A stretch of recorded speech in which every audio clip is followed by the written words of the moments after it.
নমস্কার, আরও একটা গুরুত্বপূর্ণ আপডেট নিয়ে চলে এলাম। খুব গুরুত্বপূর্ণ ভিডিও। চ্যানেলে ফার্স্ট সময় থাকলে চ্যানেলটাকে সাবস্ক্রাইব করে বেল আইকনটা টিপে রাখতে হবে লেটেস্ট গুরুত্বপূর্ণ আপডেট পাওয়ার জন্য। যুবশক্তির ৩,০০০ টাকা নতুন ওয়েবসাইট চালু করলো রাজ্য সরকার, অর্থাৎ যুবশক্তির ৩,০০০ টাকা পাওয়ার জন্য ওয়েবসাইট চালু করে দিল রাজ্য সরকার। এই মুহূর্তের বড় খবর, আবেদন কবে থেকে শুরু, সবার কাগজ যাচাই হবে, তারপর ৩,০০০ টাকা দেওয়া হবে। কী আপডেট উঠে আসছে, চ্যানেলে ফার্স্ট টাইমে দেখলে চ্যানেলটাকে সাবস্ক্রাইব করে বেল আইকনটা টিপে রাখতে হবে লেটেস্ট গুরুত্বপূর্ণ আপডেট পাওয়ার জন্য। স্টেপ টু স্টেপ আজকের আপডেটটি আপনাদের সামনে তুলে ধরছি। আচ্ছা, ওয়েবসাইট চেক করার জন্য আপনাকে গুগলে আসতে হবে। গুগলে এসে যুবসাথী www.gov.in এই কথাটা লিখবেন। এই কথাটা লেখার সাথে এর বাংলা যুবশক্তি এরকম চলে আসবে। চলে আসার পর এরকম নিচে স্ক্রল করতে হবে, অর্থাৎ বাংলা যুবসাথীর যে ওয়েবসাইটটাই ছিল সেটা পরিবর্তন হয়ে বাংলা যুবশক্তি করে দিল।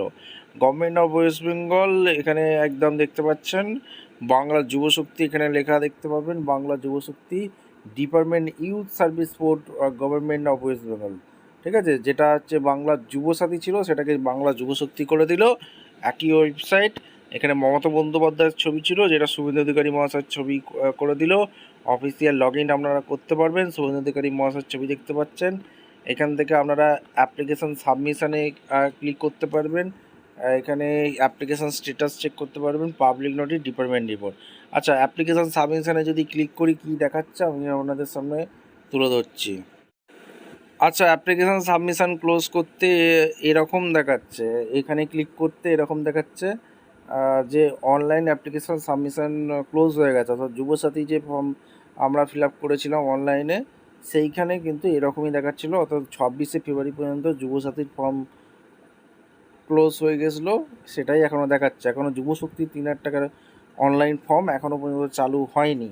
এইবার যারা যুবসাথী আবেদন করেছিল তাদের তথ্য যাচাই করবে সরকার, তথ্য যাচাই করে ৩,০০০ টাকা দেবে। অর্থাৎ যুবসাথীর অ্যাকাউন্টে ৩,০০০ টাকা দেওয়ার প্রবল সম্ভাবনা।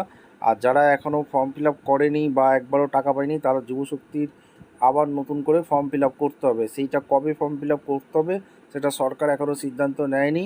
তখন সরকার যবে সিদ্ধান্ত নেবে এই ওয়েবসাইটে দিয়ে দেবে, নতুন করে অ্যাপ্লিকেশান আবার দেবে, তখন নতুন করে আবার আবেদন করা যাবে। ঠিক আছে, অর্থাৎ যুবসাথীর যারা ফর্ম ফিল আপ করেছিল তারাই যা তথ্য যাচাই হয়ে ৩,০০০ টাকা পেয়ে যাবে। এটাই এখন মোটামুটি একটা আপডেট উঠে আসছে।